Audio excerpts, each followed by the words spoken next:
السلام عليكم. النهاردة إن شاء الله جايبين طريقة ازاي تعمل اكتيفيشن او تعمل كونفيجريشن او تعمل اعدادات للايميل على اجهزة هيكفيجن. تمام.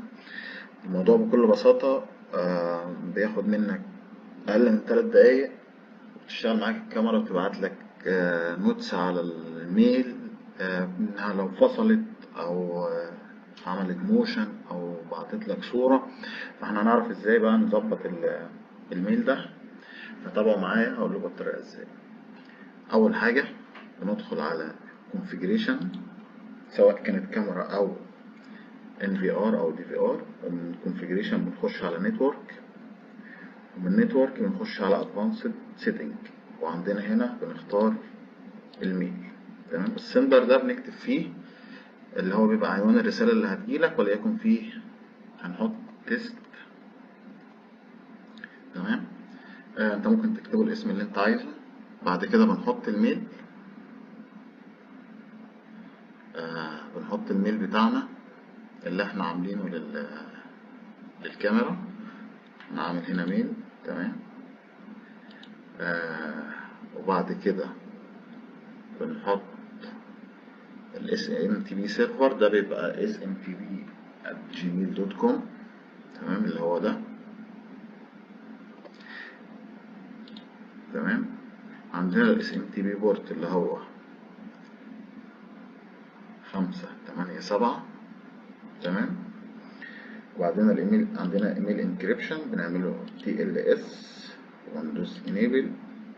وبعد كده بندوس attached image بنعلم عليها. الاوثنتيكيشن بنحط الميل اللي احنا حاطينه في السندر، اليوزر نيم بتاعنا. تمام. بنحط اليوزر نيم، انا اسف، بنحط هنا الميل بتاعنا اللي هو ده. في الباسورد بقى ما ينفعش نحط الباسورد بتاع الميل لان مش هينجح معاك، فلازم نعمل حاجة اسمها كلمة مرور للتطبيق عن طريق حسابك على جيميل. نخش هنا، بنفتح هنا ده الميل بتاعنا اللي احنا حاطينه، نخش هنا على إدارة حسابك على جوجل، وهنا في السيرش بار بنكتب كلمات مرور التطبيقات.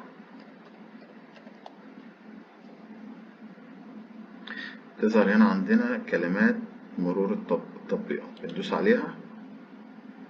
تمام. هنا بيقول لك اسم التطبيق اللي احنا عايزينه ايه، اللي انت عايز هتعمل له اسم. يعني هنقول كاميرا،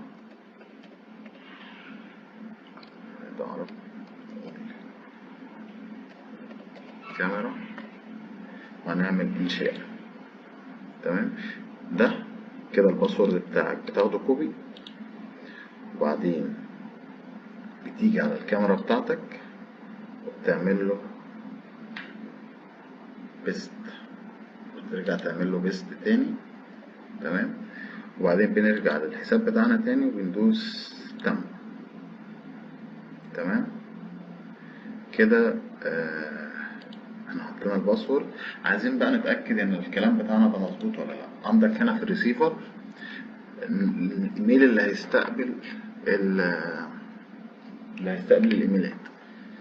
تمام. في الريسيفر هنكتب الاسم، اي اسم، ونقول مثلا كام. تمام. وفي الريسيفر ادرس هنكتب الميل اللي احنا عايزين يتبعت له الايميلات من الكاميرا. هناخد برضو نفس الميل كده، ممكن تحط انت طبعا الميل اللي انت عايزه، بس احنا هناخد الميل اللي احنا حاطينه كوبي ونحطه هنا. تمام. ونعمل له بيست. تمام كده احنا حطينا الميل. ندوس بقى نشوف تيست هيقول لنا ايه. هنا تيست سكسس. فكده معنى كده ان الكونفيجريشن بتاعتنا مظبوطه. هنرجع بقى للميل بتاعنا. تمام.